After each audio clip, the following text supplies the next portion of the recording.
2 years ago, Newline brought to you the story of a gentleman, Andrew Suleiman, who had no job, but yet went around his neighborhood looking for out-of-school children to return them to school.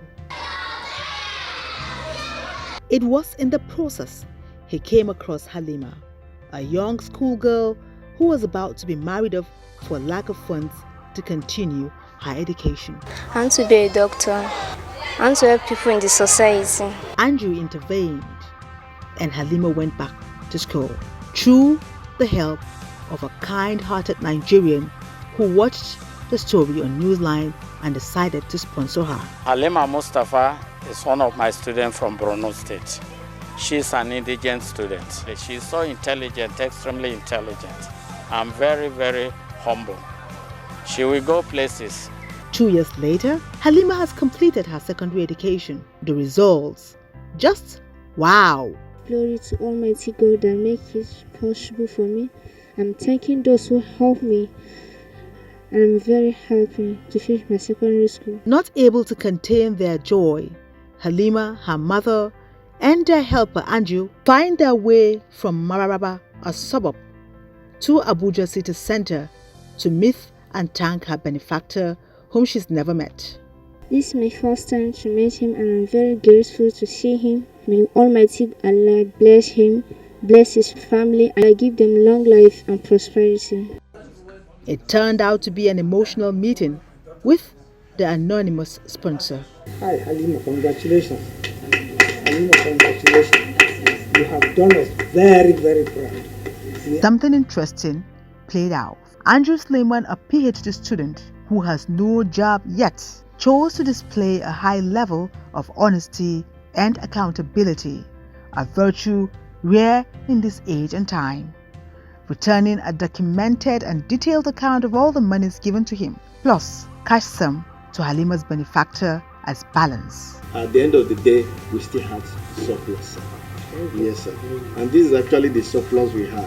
We had a surplus of... You keep it, our project is ongoing. Yes, sir. Our project is ongoing. Yes, sir. You keep it. Yes, of course. For everything that you are given to do, every assignment you are given to do, you must account for it. You must account for it. Even our own life that we live, at the end of the day, we shall account for it. There is no excuse to anything. It's all about results. Though this kind-hearted Nigerian and Halima's sponsor had warned me not to disclose his identity, however, his message, words on marble, that I just couldn't let go. I pleaded and pleaded. Andrew has taught us a lesson. And those of us who can afford it and they are choosing between Christians and Muslims should be ashamed. Andrew has put us to shame. We should look at Andrew and bury our heads in shame. Oh wow!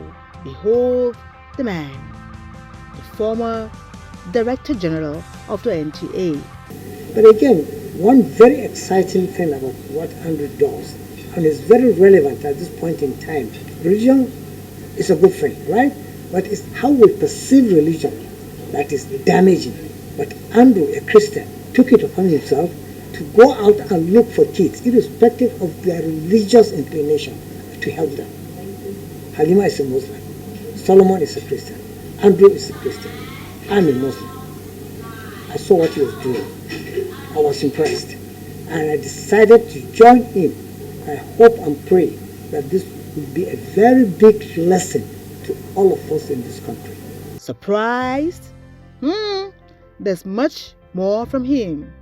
Andrew is still jobless, right?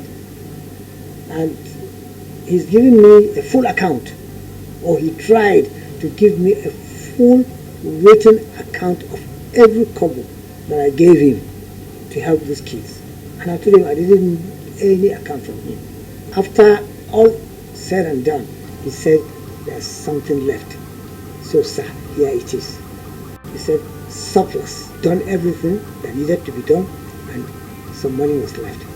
So he brought it back. I said, Andrew, well done, keep it. Because this project has just started. You see, apart from religious tolerance, Andrew has taught us that honesty pays. 1 or 2 lessons to take home.